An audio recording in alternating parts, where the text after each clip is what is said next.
আজ হিঙ্গলগঞ্জে যাবেন রাজ্যপাল সিবি আনন্দ বোস। সীমান্তের বাঁকড়া এলাকায় পরিদর্শনে যাবেন তিনি। খতিয়ে দেখবেন সীমান্তের নিরাপত্তা।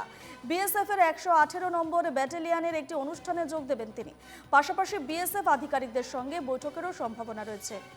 আজ সীমান্তে যাচ্ছেন রাজ্যপাল সিবি আনন্দ বোস। হিঙ্গলগঞ্জে যাবেন রাজ্যপাল সিবি আনন্দ বোস। সীমান্তের বাঁকড়া এলাকায় পরিদর্শনে যাবেন তিনি। খতিয়ে দেখবেন সীমান্তের নিরাপত্তা। বিএসএফ এর 118 নম্বর ব্যাটালিয়নের একটি অনুষ্ঠানে যোগ দেবেন তিনি। বিস্তারিত জানবো, ফোনলাইনে রয়েছেন আমাদের প্রতিনিধি সঞ্জীব সরকার। সঞ্জীব, ঠিক কটা নাগাদ রাজ্যপাল উপস্থিত হচ্ছেন সীমান্তে, এবং রাজ্যপালের হিঙ্গলগঞ্জ সফর নিয়ে ঠিক কেমন প্রস্তুতি, কি নিরাপত্তা? দেখো, ইতিমধ্যে যেহেতু রাজ্যপাল সীমান্তবর্তী এলাকায় অর্থাৎ সুন্দরবন এলাকায় আসছেন, হিঙ্গলগঞ্জের যে বিওপি আছে অর্থাৎ বর্ডার সিকিউরিটি ফোর্স 118 নম্বর যে ব্যাটালিয়ন, সেই ব্যাটালিয়নে একটি মেডিকেল ক্যাম্প, সেই মেডিকেল ক্যাম্পে কিন্তু আসবেন রাজ্যপাল।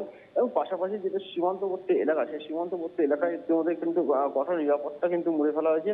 যেটা সূত্র জানা যাচ্ছে, অর্থাৎ 11টা থেকে 12টা নাগাদ কিন্তু রাজ্যপাল আসবেন এই অত্যন্ত সুন্দরবন সীমান্তবর্তী এলাকা হিঙ্গলগঞ্জের বাঁকড়া যে 118 নম্বর বর্ডার সিকিউরিটি ফোর্স যে ক্যাম্প আছে, সেই ক্যাম্পে আজ একটি মেডিকেল ক্যাম্প আছে। এবং পাশাপাশি সেই মেডিকেল ক্যাম্পে আসবেন। এবং আরেকটা যেটা জানা যাচ্ছে, যেটা সীমান্তবর্তী এলাকায় সীমান্ত নিয়ে কিন্তু আলোচনা হতে পারে সীমান্ত রক্ষী বাহিনীর সঙ্গে। এবং পাশে যেটা হচ্ছে নদী পেরিয়ে পাশে কিন্তু বাংলাদেশ এবং ওই এলাকা কিন্তু পরিদর্শন করতে পারেন, এমনটাই কিন্তু সূত্র মারফত খবর পাওয়া যাচ্ছে। ধন্যবাদ সঞ্জীব।